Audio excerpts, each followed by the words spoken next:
Bonjour à toutes et à tous, amoureux des matières premières ou au moins investisseurs qui souhaitaient diversifier votre portefeuille en y ajoutant des métaux précieux ou des matières premières agricoles, voire de l'énergie, vous êtes au bon endroit. Nous parlons au cours de cette vidéo hebdomadaire publiée tous les mercredis des matières premières et des fondamentaux. Avant tout, nous allons débuter par un rapide rappel légal.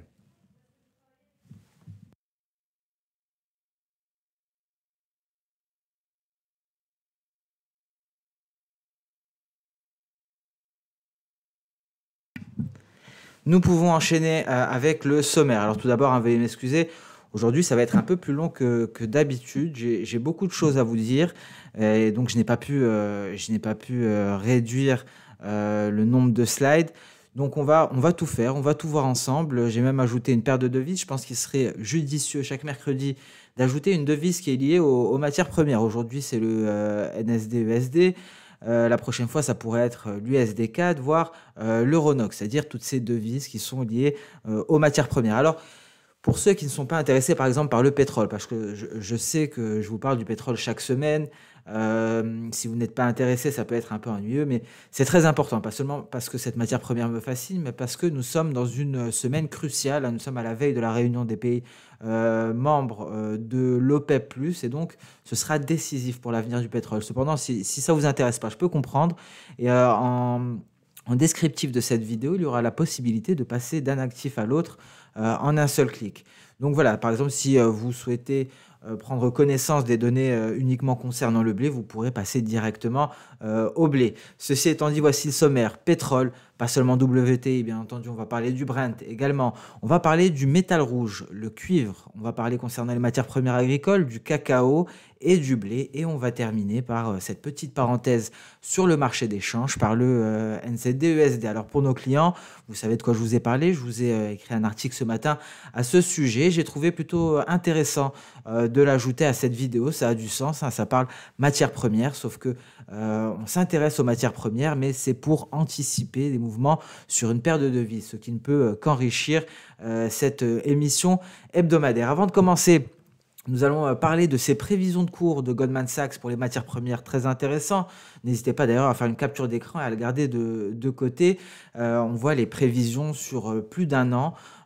Trimestre par trimestre. Par exemple, ici en moyenne, on voit que pour le pétrole WTI, Goldman Sachs voit en moyenne au premier trimestre 2021 un cours à 52,8 $, pour le Brent du 55 $. On a également, selon au deuxième trimestre, un top pour le Brent à 70 $. Et ça devrait vous rappeler quelque chose. Ces fameux 70 $, on en a parlé la semaine dernière, on en a parlé la semaine d'avant, et on va en parler cette semaine également. Très intéressant également de voir les prévisions de Goldman Sachs concernant les métaux industriels, mais également les métaux précieux. On remarquera pour 2022 un gold à 2000 $ l'once, et donc Goldman Sachs qui clairement voit les métaux précieux à des niveaux assez élevés.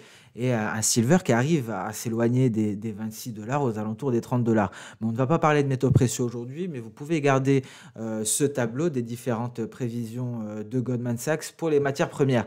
Alors le mois de février a été un cru assez exceptionnel, hein, pour justement ces comos.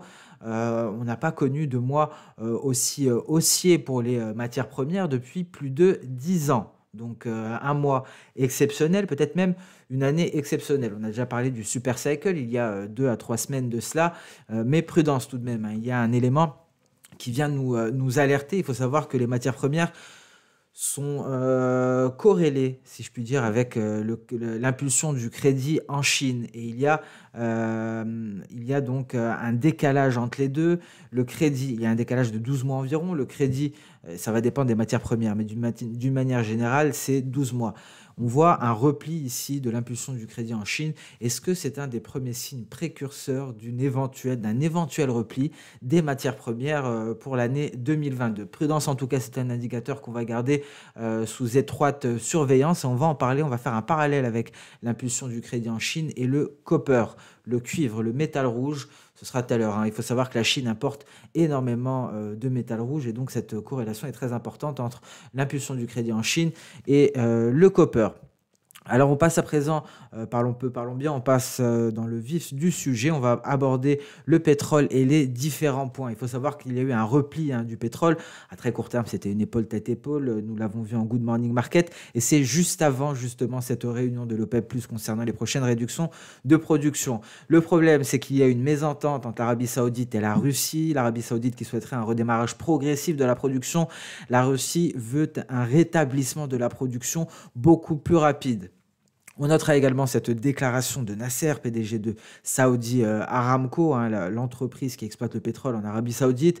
Nasser qui déclare qu'il voit le marché du pétrole s'améliorer et la demande est très forte en Asie, pas seulement en Asie, mais également en Inde et dans d'autres régions. Et selon lui, la demande mondiale de pétrole devrait se redresser à partir du second semestre 2021, atteignant 99 millions de barils par jour en 2022.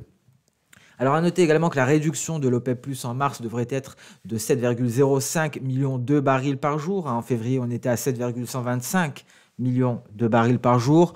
Et donc les décisions, l'accord concernant les prochaines perspectives seront vraiment décisives, hein, pour les prochaines semaines, voire les prochains mois, d'un point de vue des cours du pétrole, que ce soit du WTI ou du Brent. On va s'intéresser à quelques pays producteurs. On va s'intéresser à l'Iran, pas seulement, hein, on va s'intéresser à l'Iran, à l'Irak, au Venezuela. Alors les exportations iraniennes devraient continuer à subir la pression justement des États-Unis avec une chute des exportations en février, après avoir atteint un plus haut de 21 mois.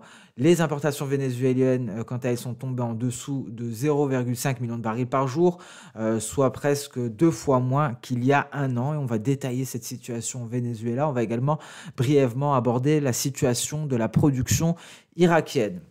Alors nous l'avons dit en introduction, Goldman Sachs s'attend à ce que le Brent atteigne une moyenne de 55 dollars et que le WTI atteigne une moyenne de 52,8 dollars très exactement en 2021. Mais la prévision de 70 dollars par baril au deuxième trimestre a été maintenue, nous l'avons dit, nous allons le voir d'un point de vue graphique. Et le déficit actuel sur ce marché pétrolier qui résulte justement de ces restrictions de production de la part de pour atteindre 2 millions de barils par jour. Ceci étant dit, on va illustrer un petit peu tous ces propos. On va commencer justement à parler par cette réunion de l'OPEP, hein. Je vous rappelle ce qui avait été dit le 17 septembre 2020 par le prince saoudien Abdulaziz bin Salman, qui avertissait, qui avait déclaré: nous ne laisserons jamais ce marché sans surveillance. Quiconque jouera sur ce marché sera fou comme l'enfer. On était aux alentours des 42 dollars, 43 dollars. Aujourd'hui, nous sommes au-dessus des 60 dollars le baril. Donc, c'est dire à quel point l'OPEP a un réel pouvoir sur les cours du marché pétrolier. On parle de cartel, ce n'est pas pour rien. L'OPEP a la main sur ce marché. Si elle veut faire monter les prix, elle le fera. Et ça ne sert à rien d'essayer de se battre contre l'OPEP. Donc, je tenais à vous montrer ce graphique car c'est très parlant, hein, de voir cette déclaration justement du 17 septembre 2020, quelques mois après où nous en sommes. On a marqué un creux, certes pendant la seconde vague, les seconds confinements. Il y a eu la vaccination qui a aidé, mais il n'y a pas eu que cela. Il y a eu ces réductions de la production. Récemment, l'Arabie Saoudite qui se sacrifie et qui réduit davantage au-delà des quotas. Donc, autant vous dire que l'OPEP, mais principalement l'Arabie Saoudite, peut décider de l'avenir du secteur pétrolier. D'où l'importance justement de la réunion de demain. Et il y a une mésentente avec la Russie. Ça nous rappelle l'année dernière, il y avait cette guerre des mots, cette mésentente qui a abouti à une situation chaotique sur le marché pétrolier. Voilà pour cette parenthèse. On va s'intéresser également à cette note d'UBS. Alors désolé, hein, pour cette mauvaise qualité à gauche, hein, c'est une capture d'écran de téléphone. J'ai essayé de zoomer le plus important, même si la qualité n'est pas au top. Voilà ce que l'on retient du scénario d'UBS concernant l'offre de l'OPEP+. UBS attend un retour de 1 million de barils par jour de l'Arabie Saoudite à partir du 1er avril avec une augmentation supplémentaire de 500 000 barils par jour concernant l'ensemble de l'OPEP+. Alors c'est UBS qui le dit, c'était une note d'il y a quelques jours. Donc voilà, de ce côté-là, du côté d'UBS, on s'est intéressé à Goldman Sachs également. On s'intéresse à présent un petit peu aux pays producteurs. Le Venezuela, il y a eu une baisse, hein, des expéditions de pétrole brut qui sont tombées à 418 1857 barils par jour en février. On le voit, on est sous la barre des 500 000 barils. C'est une baisse de 13% par rapport à janvier. Janvier, c'est ce point-là. Il y avait une réelle remontée. Ce sont des données issues de Bloomberg. Et il faut savoir qu'à la mi-janvier, les États-Unis ont mis sur liste noire les sociétés de trading, la société de trading maltaise Elemental Limited et la société genevoise Swissol Trading pour avoir facilité les tentatives de Maduro de contourner les sanctions américaines. Voilà concernant le pétrole du Venezuela. Un petit mot sur l'Irak. Alors l'Irak voit de son côté des exportations augmenter de 4% en février, des revenus qui ont atteint un sommet de plus d'un an.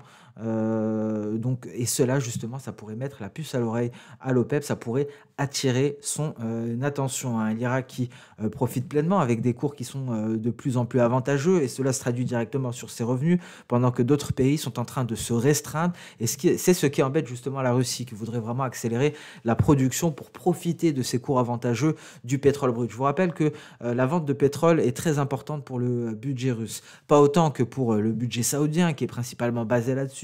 L'Arabie saoudite essaye à peine de se diversifier et essaye de développer éventuellement dans un avenir proche son tourisme. Mais il faut savoir que la vente de pétrole est très importante pour le budget du Kremlin.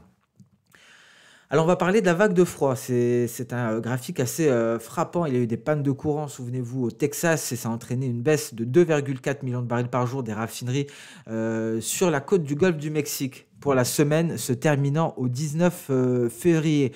Mais on peut garder ça de côté, finalement ça n'a eu qu'un impact minime, parce que le plus important, c'est ce que l'on voit ici, c'est ce point-là qui vient franchir cette ligne verte, la ligne verte qui correspond à la moyenne de 5 ans, et donc la semaine dernière, la production de PAD 3 a dépassé la moyenne sur 5 ans pour la première fois depuis fin mars 2020. Et oui, PAD 3, vous me direz c'est quoi? Alors il faut savoir que la production américaine depuis la Seconde Guerre mondiale a été divisée en 5 administrations pétrolières, ce que l'on appelle Petroleum Administration for Defense District, d'où le PAD, PADD. Donc c'est délimité en 5 PAD, très exactement. Il y a le PAD 1, c'est la côte Est. On y retrouvera le Maine, Massachusetts, Connecticut, Rhode Island, Vermont et ainsi de suite. Et on a le PAD 2. Le PAD 2, ce sera le Midwest. Il y aura l'Illinois, l'Indiana, l'Iowa, le Kansas, le Kentucky, Michigan, Minnesota, Missouri et ainsi de suite. PAD 3 justement, et c'est ce qui nous intéresse aujourd'hui. Ce sera la côte du Golfe avec l'Alabama, l'Arkansas, la Louisiane, Mississippi, Nouveau-Mexique et le Texas. Alors très rapidement, PAD 4, c'est Rocky Mountain avec Colorado, Idaho, Montana, Utah. Et PAD 5, ce sera West Coast, la côte ouest, l'Alaska, l'Arizona, la Californie, Hawaï, Nevada, Oregon et Washington.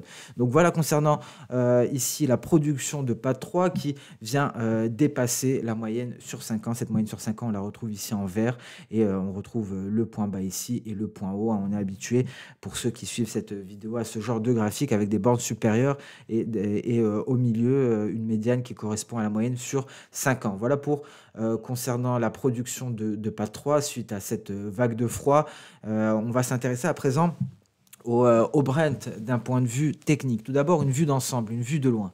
J'ai choisi ici le journalier parce que ce qui va nous intéresser, c'est d'avoir du détail, notamment sur la saisonnalité, mais également de décortiquer les mouvements précédents. Ce qu'on voit précédemment, justement ici, il y a eu 3 vagues de hausse pendant cette remontée du pétrole qui va de 2016 jusqu'à 2018.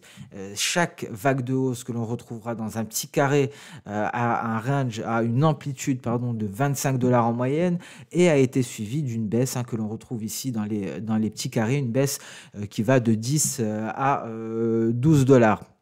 Alors donc après ces 3 vagues de hausse, il y a eu une baisse conséquente.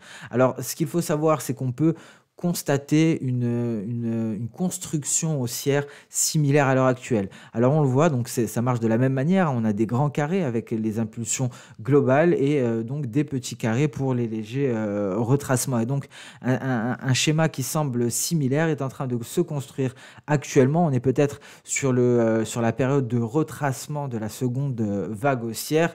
Il faut savoir que justement, c'est ce qui nous intéresse, les tendances saisonnières laissent entrevoir un possible retour, une possible possible baisse qui pourrait nous ramener aux alentours des 55 $, sur le bas de cette seconde phase baissière. Et donc, à noter également qu'il y a ce canal haussier ici avec les différentes bornes qui pourraient servir de support ou de résistance. Et donc, au second trimestre, on pourrait aller chercher justement la zone aux alentours des 70 $ le baril, ce qui viendrait confirmer ce que nous raconte, ce qu'estime Goldman Sachs. Donc voilà pour cette analyse globale d'un point de vue technique. On a décortiqué le mouvement, on regarde d'un peu plus près ce qui se passe et nous avons justement cette hausse ici que l'on avait également. On avait fait un parallèle avec la hausse de 2008, c'est également la même amplitude et cela devrait nous mener directement aux 70 $ le baril. Mais avant cela, on pourrait aller chercher ici un niveau légèrement peut-être supérieur aux 55 $, aux alentours des 55,85. En tout cas, c'est ce que nous disent graphiques. Pourquoi ? Tout simplement parce que c'est une projection de Soda, une projection V. Et je le dis assez souvent, lorsque l'on surpasse une projection V, ou E ou N, quelle qu'elle soit, sans un repli préalable permettant la construction d'une nouvelle vague, il y a très souvent un retour vers ce niveau qui était résistance, qui devient support. Alors j'ai eu une demande ce matin et bien sûr je vais y répondre dès demain en Good Morning Market, c'est d'expliquer justement ces retracements de Soda plus dans le détail. Ce sera pour demain matin, je n'ai pas envie d'allonger davantage cette vidéo qui sera déjà assez longue étant donné qu'on a pas mal de choses à voir. Donc voilà pour le pétrole, on passe à présent au métal rouge, le cuivre, donc copper. Les points clés, le cours du cuivre qui a chuté d'environ 6% depuis février pour s'établir aux alentours des 9 500 $ la tonne. Les tendances saisonnières d'un côté laissent entrevoir un possible mouvement de baisse jusqu'à la mi-avril. Pour l'heure, la récente baisse du cuivre peut être attribuée à la force du billet vert et on notera ce ratio copper-gold, le ratio cuivre-or que l'on suit très souvent, qui est passé au-dessus de 5. Donc à noter que ce ratio est resté légèrement supérieur à 6,5 pendant la période de pic de 2009. Et on va faire un lien justement avec les rendements. C'était le thème de la semaine dernière, notamment ce 10 ans américain qui a tenté de franchir les 1,50%, actuellement aux alentours des 1,410%. Il faut savoir que la poursuite de la hausse justement de ce ratio pourrait suggérer une poursuite de la hausse des rendements américains, et ce qui pourrait peut-être nous permettre de nous affranchir des 1,500% résistance sur le 10 ans américain. En revanche, une chute brutale des rendements américains pourrait être un risque considérable pour les cours du cuivre. Alors ce qu'il faut savoir, c'est qu'il y a d'un point de vue global, il y a deux raisons au récent repli du métal rouge. D'un côté, on l'a dit au début, la force du billet vert, mais de l'autre côté également l'augmentation des stocks sur les bourses mondiales, notamment à Shanghai. On va le voir, une hausse assez impressionnante des stocks de métal rouge. Alors, ce que l'on va faire tout d'abord, on va parler de ce ratio cuivre-or, le ratio copper-gold que l'on retrouvera ici en jaune, forte hausse, on le voit, et nous avons le rendement, le 10 ans américain qui est aux portes des 1,500%, le 10 ans américain qui est en vert. On va faire un parallèle avec la situation que nous avons pu constater en 2009. Si on venait à reproduire ce schéma-là, le schéma que l'on retrouve encadré en rectangle blanc, on a fait la même chose ici. En cas si on venait à répliquer justement ce schéma, la hausse du ratio copper-gold devrait se poursuivre, mais également la hausse éventuelle des rendements. On s'intéresse à présent aux stocks, les stocks de cuivre sur les bourses mondiales qui rebondissent. On notera cette courbe bleue qui rebondit beaucoup plus que les autres. À quoi elle correspond cette courbe bleue à votre avis?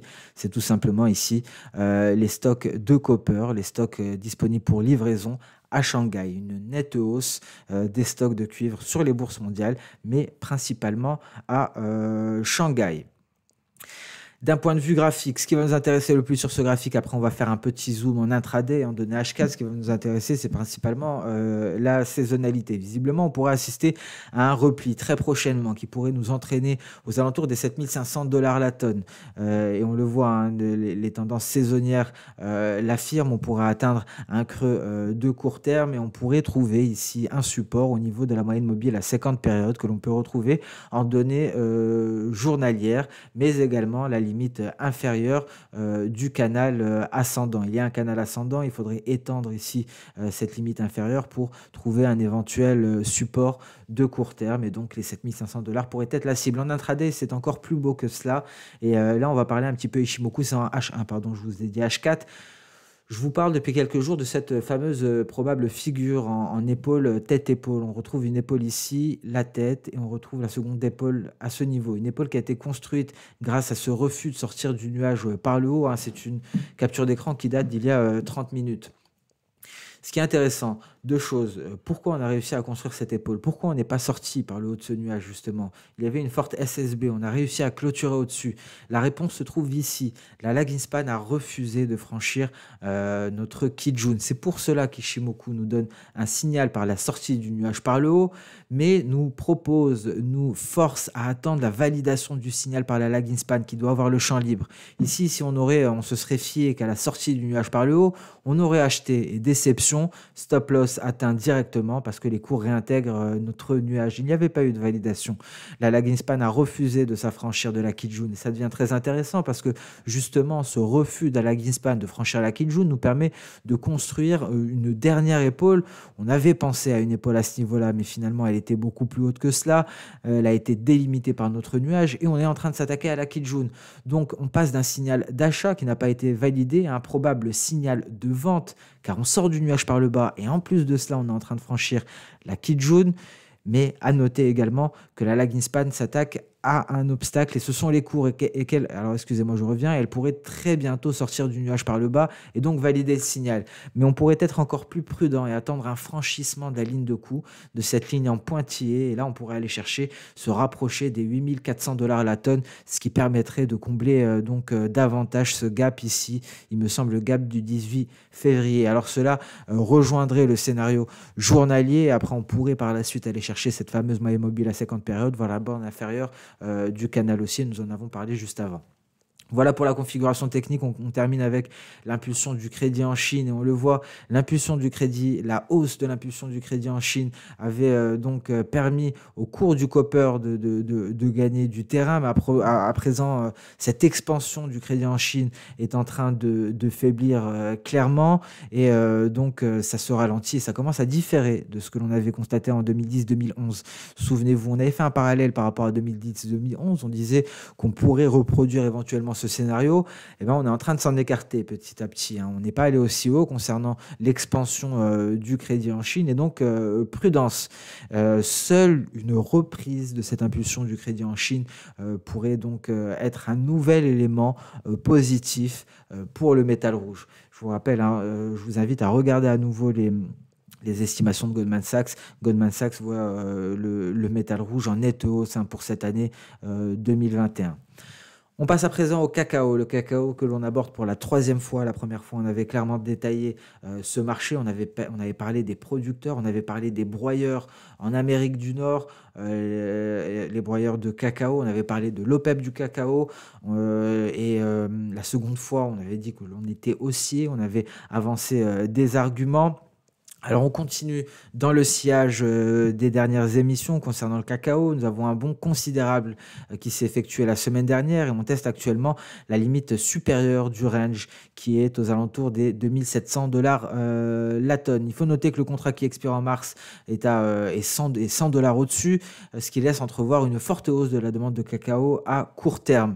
La courbe des contrats à terme montre également un léger backwardation de 20 $ à l'horizon d'un an et demi. Alors est-ce que cette hausse de la demande ne viendrait-il pas avec une réouverture petit à petit du secteur de la restauration? C'est très probable. En tout cas, ce serait une belle réalisation du scénario. Concernant le positionnement spéculatif, vous verrez, c'est complètement flat. On n'en retirera absolument rien, mais on en parlera quand même afin d'acquérir les bons réflexes, hein, sur ces marchés des matières premières. On va regarder aussi d'un point de vue historique le mois de mars qui a été très mauvais pour les cours du cacao lors des 10 dernières années.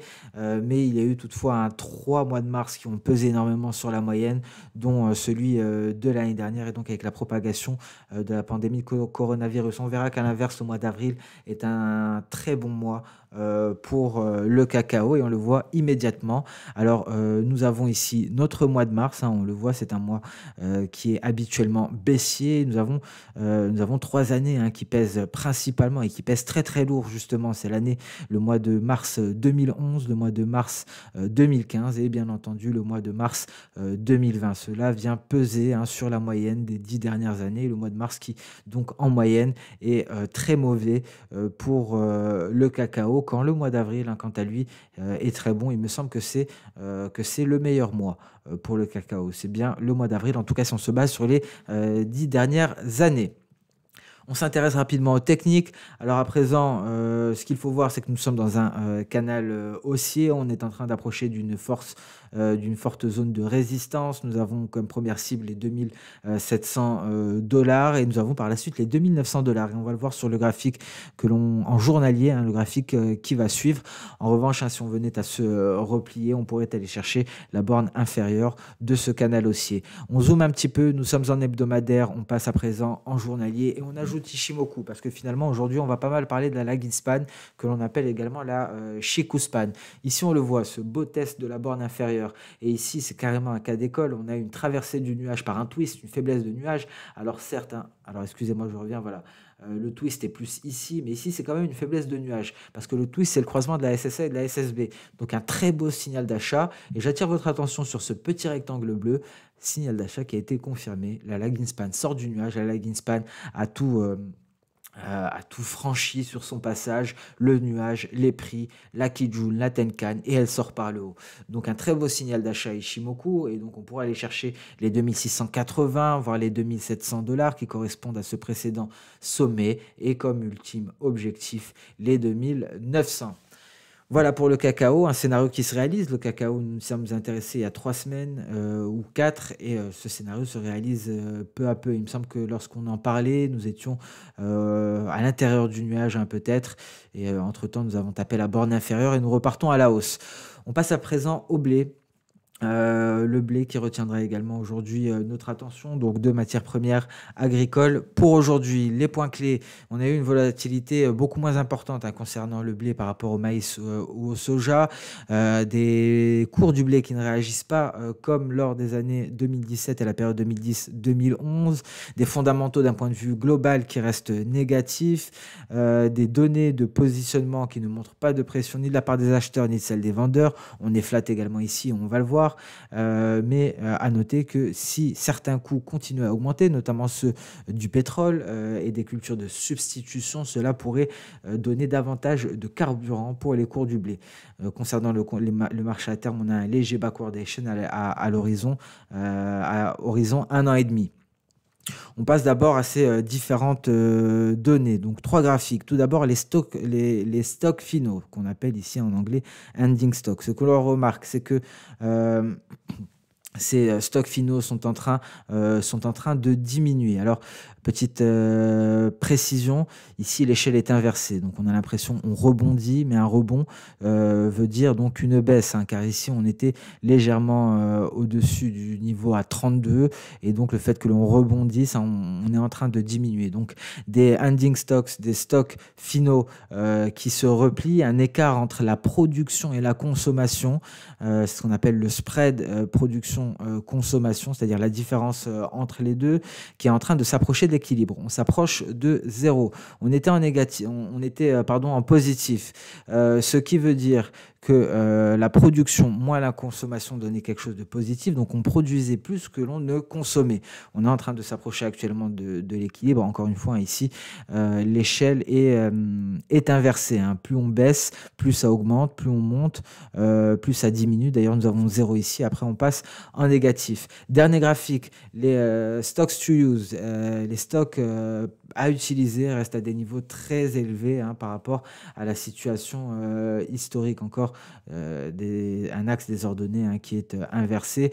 On est en train de réduire considérablement ici les stocks à utiliser, mais on est tout de même à des niveaux extrêmement élevés. On le voit ici d'un point de vue historique. Alors à présent, par contre, hein, concernant le positionnement, on le voit hein, que ce soit d'un point de vue des longs en blanc ou des shorts, il ne se passe absolument rien. On est flat, rien à signaler à ce niveau-là. Petite parenthèse ici, on se souvient de la vague de froid. Cette petite parenthèse, hein, pour vous montrer les dégâts que ce gel a eu, des cultures qui sont complètement gelées. Ici, un champ de blé au Kansas. À gauche, photo prise le 3 février 2020. À droite, photo prise le 3 février 2021. On voit ces conséquences ravageuses pour les terres américaines avec des terres qui sont des plants qui sont complètement brûlés par le gel qu'a connu cette région. Alors à présent, d'un point de vue graphique, alors ici on va encore s'intéresser à l'historique. C'est pour ça que ce graphique est en mensuel, qu'on l'a complètement dézoomé. On va faire un parallèle avec ce qui s'est passé dans la période qui va de 2002 à 2006. Hein, et donc on a une situation similaire hein, depuis 2016, une sorte, c'est ce qu'on voit d'ailleurs par ces rectangles rouges. On peut voir, hein, on est frappé directement par la similitude du price action, de l'évolution des cours. C'était une petite tendance haussière avec un faible momentum, une volatilité très limitée, en tout cas d'un point de vue mensuel. Alors, si on venait à réaliser le même scénario, on pourrait aller vers des sommets.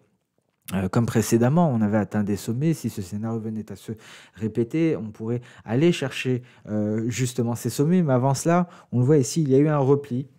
Et on pourrait donc connaître un repli d'une amplitude similaire à celle au repli que nous avons connu en 2006, aux alentours des 540 cents par boisseau. Mais à noter qu'en cas de baisse des stocks mondiaux, le cours pourrait bondir directement jusqu'à 1000 cents par boisseau. Et nous l'avons dit, hein, nous avons ce spread production-consommation qui est en train de venir à l'équilibre.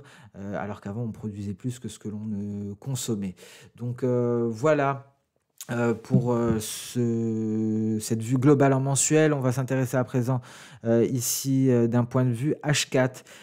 Encore une fois, on va encore parler de la lagging span. Pourquoi? Parce qu'on est à deux doigts ici d'avoir une sortie du nuage par le bas. On notera un important support à ce niveau-là, 655. Si on a sorti le nuage par le bas, et tout dépendra encore une fois de notre lagging span qui s'attaque à l'Ekijun à ce moment même. Ça pourrait être un signal de vente et on pourrait aller chercher le retracement de Fibonacci à 38,2%. C'est le niveau qui correspond justement au moment où nous avons franchi cette oblique baissière qui reliait les différents sommets. Donc voilà pour ce zoom sur le blé. Et à présent, on va parler du NZD USD. On va parler de matières premières que l'on n'aborde jamais habituellement, les produits laitiers, car cela va être très intéressant de faire ce rapport-là. Plutôt, j'ai pensé à vous parler de l'Euronoc dans un premier temps, mais étant donné que je vous ai parlé de cela par article ce matin et que c'est une approche que l'on n'a jamais abordée par le passé, je trouve que c'est plus intéressant de faire cela plutôt que de faire un traditionnel pétrole avec dollars canadiens ou bien même parler des dollars des antipodes avec les métaux précieux. On va parler du NZD USD et du NZD principalement, des produits laitiers. Il faut savoir que le NZD, les fluctuations de cette devise ont été dues récemment principalement à la Banque centrale, à la RBNZ. Mais la situation est en train de changer actuellement. Ce que l'on constate, c'est que les matières premières sont en train de prendre le dessus sur cette devise, et notamment l'évolution des prix des produits laitiers. Il faut savoir que la Nouvelle-Zélande est le premier exportateur mondial de produits laitiers. Et justement, ces exportations ont été assez faibles dernièrement. Et on a un indice que l'on appelle le GDT, le Global Dairy Trade Index, qui a fait un bond de 15% hier. Et le prix du lait entier en poudre a augmenté de 21% lors de la vente par adjudication d'hier, c'est-à-dire la vente aux enchères. Et donc, on n'a pas vu des prix aussi élevés depuis 2014. Et l'ensemble de la hausse que l'on constate semble ressembler à ce que l'on a connu en 2012 lorsque les prix des produits laitiers ont grimpé de près de 6 000 $ la tonne.